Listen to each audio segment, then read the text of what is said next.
Welcome back to another Unlocks episode, the show where we scour the globe for all the very best business, success, and inspiration when it comes to Muay Thai and combat sports. We talk to coaches, we talk to business owners, we talk to brand builders, we talk to entrepreneurs, we talk to fighters, so that we can share the knowledge and level up the game.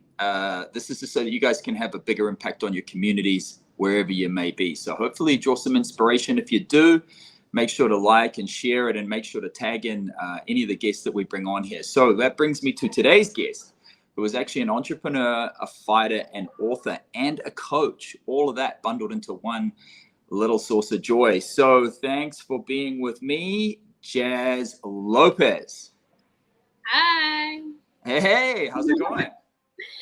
Good. Nice to meet you. Real pleasure to meet you. To meet you too. I've been following you for quite a while and seeing a bunch of different successes coming out of what you've been up to. It's awesome. Where are you dialing in from right now? Now I'm in Koh Samui. Koh Samui. And what's the weather like in Koh Samui? Because I know in Phuket it's rainy season. Is it the same in Koh Samui? No, actually, like now is our summer hot season, but this week we have quite a bit of rain and a lot of clouds. I think we're getting a spin off some kind of storm somewhere. But it's refreshing because it was so hot last week. So now it's like nice and windy. It's good. That's awesome. That's awesome. I like to kick these things off by asking a little question, Jaz. If your house was burning down, you've got 3 things you can save out of the house. What are those 3 things? That would definitely be like my phone, my laptop, probably my boxing gear. She really is a traveling entrepreneur who likes to go on adventures. So she's going to take her phone, she's got to take her laptop so she can work, and obviously her gear so she can keep training. That's classic. Exactly. You don't need anything else. I love it. What's the best thing about living in Thailand? Jaz, tell us. Let the listeners know. What's the best thing? Wow, there are so many good things about living in Thailand. You know, the food, the culture, the Muay Thai, the weather. I think for me personally, though, like it would be the people. Thai people are like the nicest people in the world. They always smile and they're really happy with what they have. Like they don't need much to fulfill themselves, and they show a lot of respect to everyone. And you kind of just feel that energy everywhere you go. So it's really nice to be surrounded by that. Yeah, I really like that about Thailand. Sabai. Exactly. Cool. Yeah, I mean, definitely I've noticed that about Thai people. Like you almost cut each other off at an intersection, and the first thing that happens rather than abuse is a huge smile. It's just like, yeah, they just laugh it off. You know? Same on the road with traffic. There's no road rage. It's just, oh, sorry.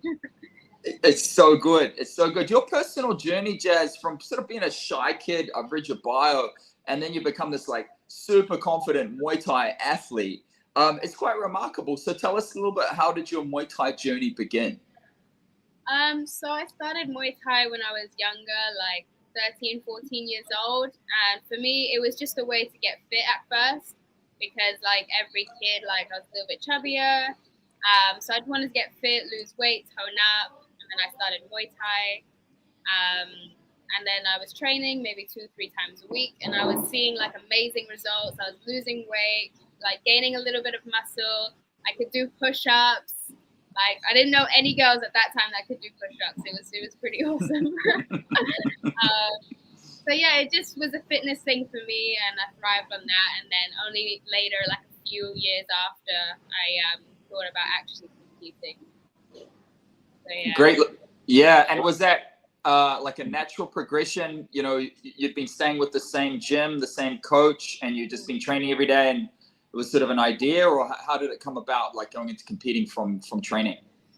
I think anyone that's trained in Thailand in Muay Thai gyms knows this, that if you actually are at a decent level at Muay Thai, all your trainers will be like, fight, fight, fight, you know? Like Thai trainers just love to push you to fight. So they kind of kept giving me that idea. And then also people that were flying in and training at the gym, They thought that I was fighting because I had been training quite a lot. So when so many people said this to me, like asked me, do you fight, do you fight, do you fight? I was like, oh, maybe I'm actually ready to fight. So I was just like, okay, let's try it. And then that's how the first one came along.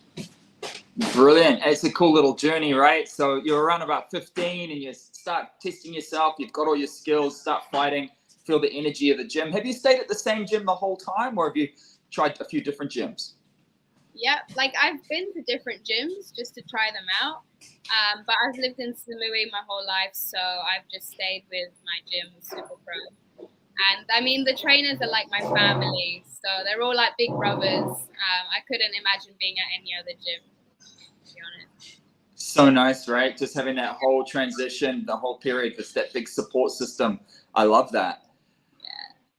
So about what stage did you actually start sharing your journey of becoming a Muay Thai warrior, like with the world on social media? I think that was more during COVID. Like initially when I was just doing Muay Thai for fitness, it was just on the sides. I wasn't showcasing it so much. But then when COVID happened, I really dived into my training. Like luckily in Thailand, we were kind of hit a year later. So when the whole world was shut down, we were still okay. We were just, the country was locked, but the gyms were still open. So we were still training. So I trained more consistently and I started like making more footage about it and just posting it for fun. I didn't have any intention of like becoming an influencer or anything, growing a big following. Like I had no intention. I was just posting for fun. But I was getting like really good feedback, really good reactions, and I was like, wow, people like this stuff. So, you know, I'll just keep doing it, and it became quite fun as well. I grew up like really loving photography and making videos, cool photos. So to actually mix that in with my Muay Thai was enjoyable. So that's how it kind of all started with the Instagram thing. So the whole sandbox scenario in Thailand with you staying there, having more time to invest into your training, your passion already for creating and using photography and video to storytell kind of just coincided, right? And then you've just shared more consistently, and as a result you got more feedback. I mean, there's a lot of feedback. You're up to pretty much 250,000 followers on Instagram now. So are you saying that it's you accidentally sort of fell into this? You didn't intentionally sort of set out to create this big influencer platform? It just happened on its own. Like I think COVID made a huge difference because at that time, that first year of COVID, when I started really pushing out content, is when everyone was online because everyone was stuck at home. Nobody was working, going to the gym. Like literally everyone was at home. So of course, what they're doing, they're on their phones. They're on social media.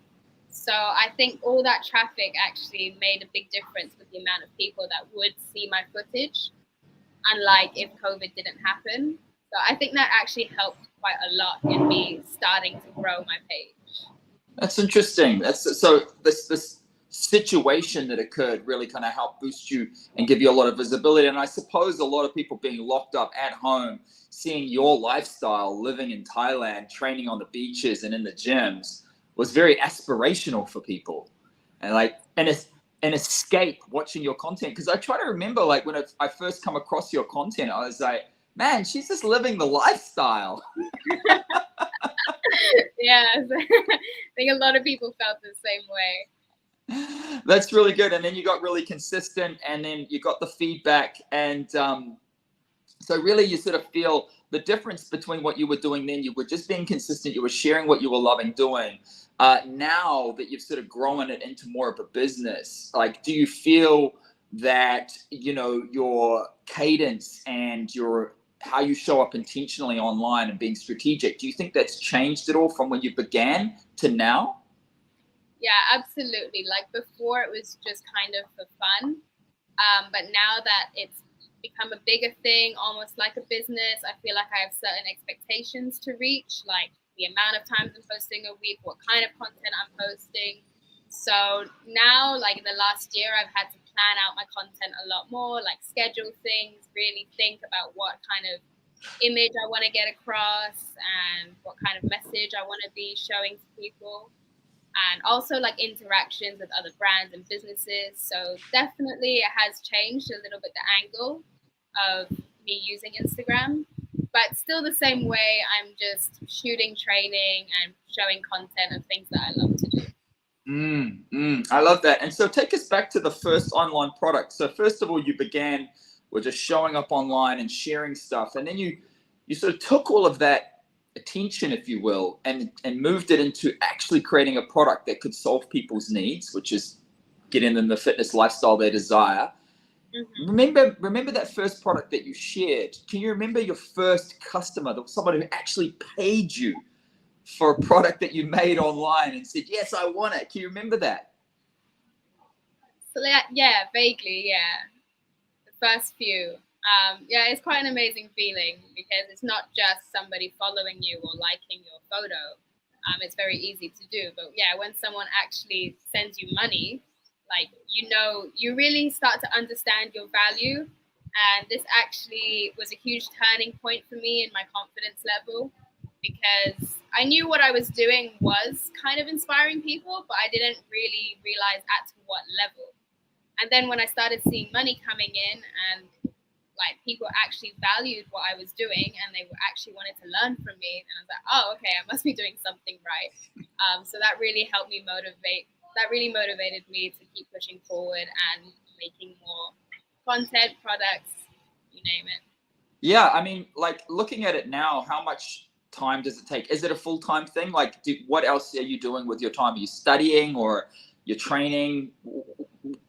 Break down the week, like what's actually happening in terms of time invested into the business right now. So into my own kind of stuff, I don't spend as much time as I would like to.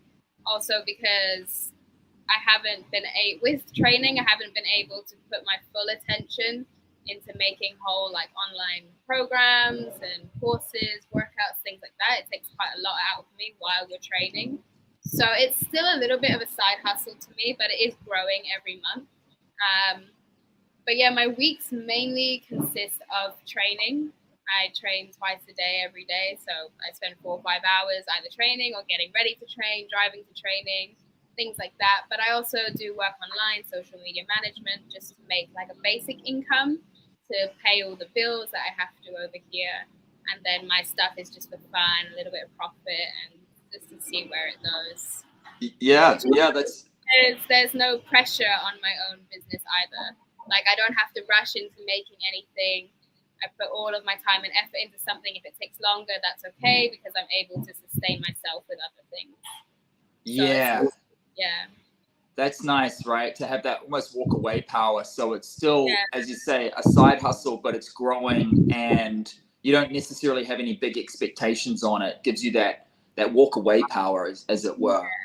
So if you remember that first customer and then you remember getting to your milestone of, say, the first 100 warrior customers, can you remember kind of, did you change the strategy or change anything that you were doing when you got your first customer to get to the first 100?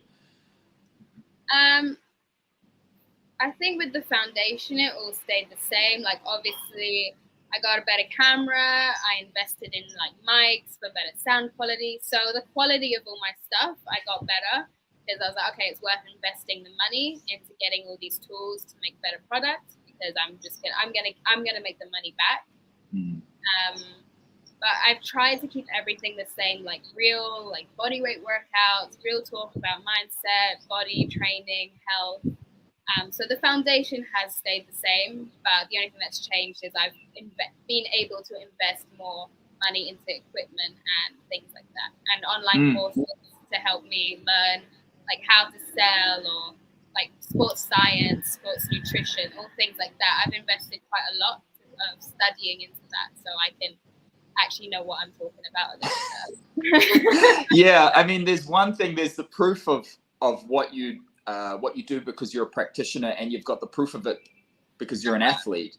But then, of course, you could get criticisms from the sidelines from, hey, she's not talking this right thing, from other people. So essentially, you're getting yourself qualified as well as you go through this process. Mm-hmm. Yeah. Great job. So tell us a little bit about the jazzlopes.app. What's that? Is that a home for all of this material and all this course content? Tell us how that works. So the Jaz Lopes Fitness app is just an area where I have all my workouts. And it's mainly body weight, like shadow boxing workouts. So I combine shadow boxing combinations with like body weight exercises, like sit-ups, push-ups, whatever. And I also have some yoga trainings in there too. So it's just a nice little platform where you can work out, follow like shadow boxing routines, and also if you want yoga stretches or yoga flows, like they're all on there as well. I don't really have anything about nutrition or any blogs on there yet, but it's something that in the future I will want to do. But for now, it's a good platform if you want to go to any online workouts. There's loads of material there. So it sounds like it's really accessible. Like it's a place where you can go, you can take Jaz in your pocket and basically do an exercise wherever you are. Say, for example, I'm traveling right now. I'm out of Phuket right now. We're in Borneo. I could take Jaz with me and I could pop up in my hotel room or anywhere else and continue on with my training. So it's very accessible, right? Yeah, I love that. And so the biggest thing that I observe when it comes to health and fitness is a lot of people have big roadblocks about even getting started. They have, sort of fears and doubts and sort of uncertainties about their own abilities. So in terms of your potential clients, wanting to get started into fitness, especially Muay Thai for fitness, mindset and yoga flows, like how do you actually help them to motivate to take that first step if they've got fears and doubts? Yeah, so I think for most people, the beginning is always the hardest part, like getting started, because it's quite hard to go from doing nothing to straight away have a strong training routine. So I kind of tell everyone to do it in steps. Don't think straight away to be able to do an hour of workout every day. Start with 2 or 3 times a week and just really enjoy what you're doing, really focusing on like your technique. And then you start to enjoy the process a lot more. I try not to focus so much on the finish line, focus more on like how you can enjoy the journey. So I think having your own milestones and own small goals, it's a lot more realistic to reach the bigger goals. Because when you do reach those small little goals, they're like small little achievements, and you feel really happy when you have that. Like if you really just focus for 2 weeks to master that right kick, and then suddenly you have that hip turn, for example, and then it just feels really good. And that always motivates you to keep on going and to get better at that, to get better at that. So I always try to break it up, and I feel like that's what really helps people stay motivated to continue. And also supporting them on their journey too. Like I know accountability means a lot. So are you intentional about creating a community behind the app and there's a support system? How does that work? Yeah, like I definitely try to keep the community strong. I was definitely better at that before than I am now.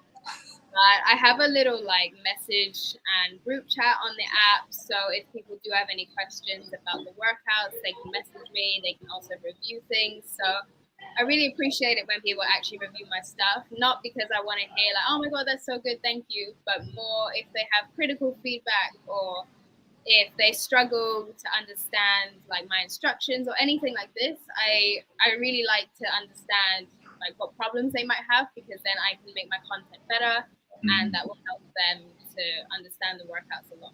So yeah, there is a little bit of a feedback system in the app, but I would really like to grow a stronger community of more people. So I'm gonna start working on that slowly.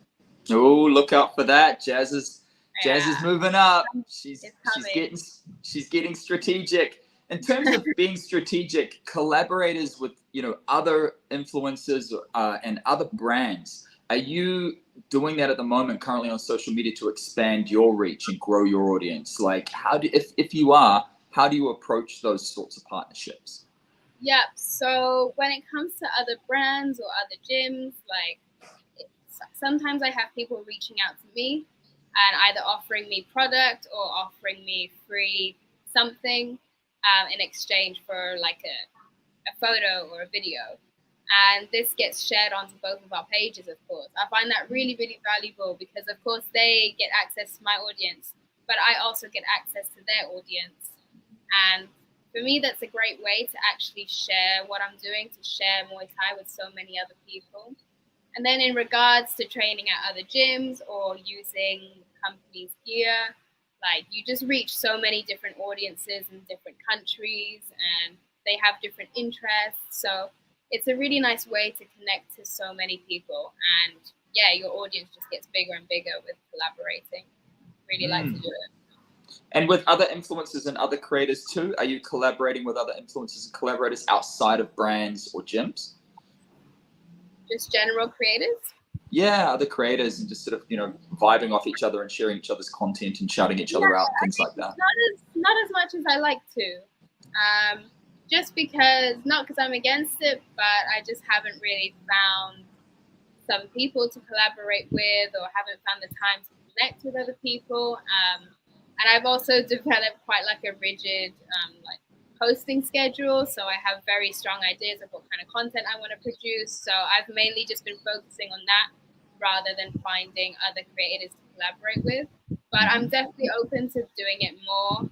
I love sharing my audience with other people and also visiting new audiences to come on to see who I am. So yeah, it's really nice to do. So consider that an open invitation. Jaz is saying, if you've got an invitation there, DM her, reach out, see what's up. It's always worth it. Sure. So on the social media piece for gyms, how important do you think social media is for gyms that you've visited and that you've collaborated with? And what would it take for a gym to work with an influencer or creator like yourself? How would they get started?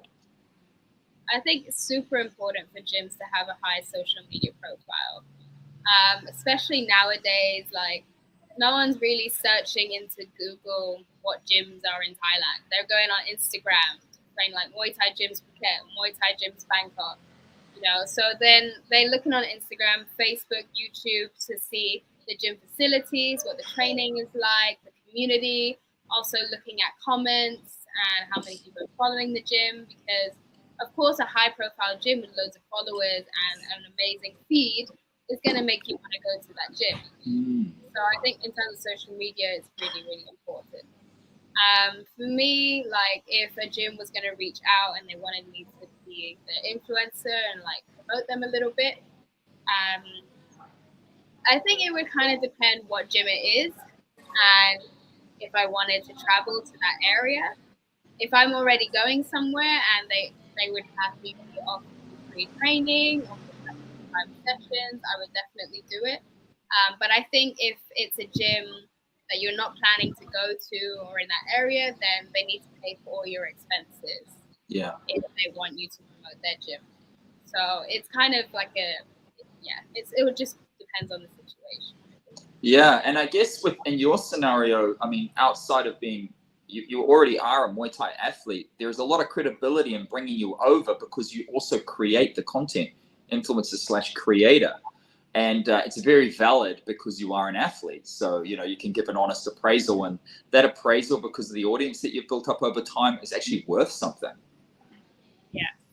Great endorsement. So I'm sort of thinking along the lines of destination gyms like Phuket, like Samui. These are more destination areas, a lot of competition with those. And then when we compare it to more localized gyms, say, for example, in Canada, you've got your local gym. It's not necessarily a destination or a tourist destination. Or Australia, in Sydney, you've got your local gyms. What do you think? Would you adopt a different strategy there, or would you suggest to them to, hey, look, make sure your socials are up to date, make sure you're showing, who's working out in the gym and what type of workouts you're doing, and do invest into your social media? Do you recommend that for both of those style gyms?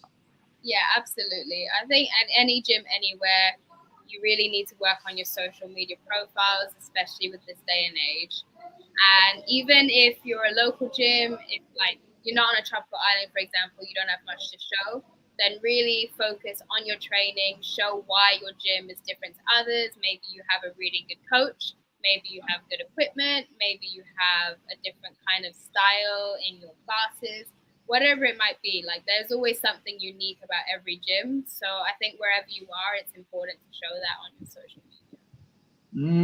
Great response. Thank you. That's really good advice. I want to share that with some of the gyms that I'm working with.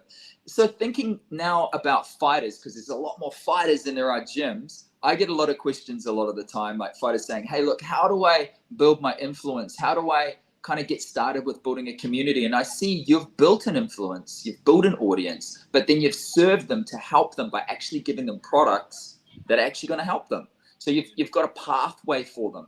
What would you recommend? And do you think that there is enough room for more fighters like yourself to get started in this business and start serving their communities? Absolutely. I think there's a huge market for fighters to have more of a social media presence. The only problem is, like, when you're a professional fighter, you are training so much. Like, you're training twice a day, every day, getting ready for fights, and it's such a mental toll on you as well. Like, especially when leading up to the fight, you're just thinking about the competition, and you don't really have time to think about other things. I know this from my fight camps, when you're not training, you are so tired. Like, in the day, you just nap and sleep and relax. You don't have any brain energy. Like, you don't want to talk to anyone. You just want to sit down in front of the TV. And same after training, you just want to go to sleep. So during fight camps, it's really hard to bring that creative side out of you. It's really hard to work on content, like filming, editing, reaching out to people. It's a lot of work. And as a professional fighter, you generally don't have the time to do that, which is why I think that hasn't been reached yet. Because so many fighters have huge potential on social media, but to be a great fighter, you just have to train and focus on that alone. So I think there's a huge market for agencies or fighters, like, to manage them with social media, to do it for them, and the fighter just has to tell them what they want. Fascinating. Is that something you've explored yourself because you've got so much skill in it? Not really. Like, I like to do everything myself. But for me, a lot of what I've done started during COVID. And in this time, I was able to train loads, but I couldn't fight because the stadiums weren't open. So I really started growing my pages in the early days, when I just had loads of time and like loads of random creative ideas. But now, whenever I'm in fight camp, like last year in fight camps, my social media would always go like a little bit downhill because I wasn't posting so much. But then when people actually see footage of you fighting and things, it goes straight back up. So it is really hard to find that balance of like consistent posting, consistent social media attention. But I find the balance is when you're posting about your fights and how you view things, then it kind of picks it back up. That's an interesting point. Like, your unique perspective on fitness is what you're talking about posting, as well as, what's happening on the calendar in terms of fights. Zlata's asking, at what point were you able to start an online business? How many followers do you think somebody would need to have to get started with an online business? So I think nowadays it's not so much about quantity of followers, more about the quality. Like, you can have 200,000 followers and not be making a huge amount of money, or you can have 2,000 followers, but you'll be making a lot of money. So it really depends who your followers are. If they're people that really look to you for advice, really look to you for value, then you can actually make quite a bit of money. Like, you don't need to have a huge amount of followers. Because I do know a lot of people that have 300, 400, even like up to 1 million followers, but they're just there for like the visual aspects. They just want to see photos and see training. But if you try to offer products, they're not really interested. They just want to see videos and photos, but they're not going to buy from you. So I'd say, like, especially nowadays, you don't need to focus on having massive following. Just focus on the quality, like making sure that your followers are interested in what you're going to offer. Have a very specific niche, and that's when you'll get valuable customers that will actually buy what you're offering. Great advice. Wow. That's fantastic. That's fantastic. Where to from now? What's the next steps? What's the next 3, 6, 12, 24 months look like for Jaz Lopes? So I've taken about a 7-month break from fighting. After my last fight in December, when I won the belt, the local Samui Stadium belt, I broke my finger, so that stopped me from fighting anyway. But then I focused a lot on my jiu-jitsu, so I had a good 6-month break, but that really kind of highlighted how much I love Muay Thai, how much I love fighting. So I'm really excited to get back into it. So I plan to devote the next year to fighting consistently. I'd like to spend the next 3 to 6 months in Samui, fighting locally, gaining more experience, working closely with my trainers, maybe traveling around Thailand a little bit.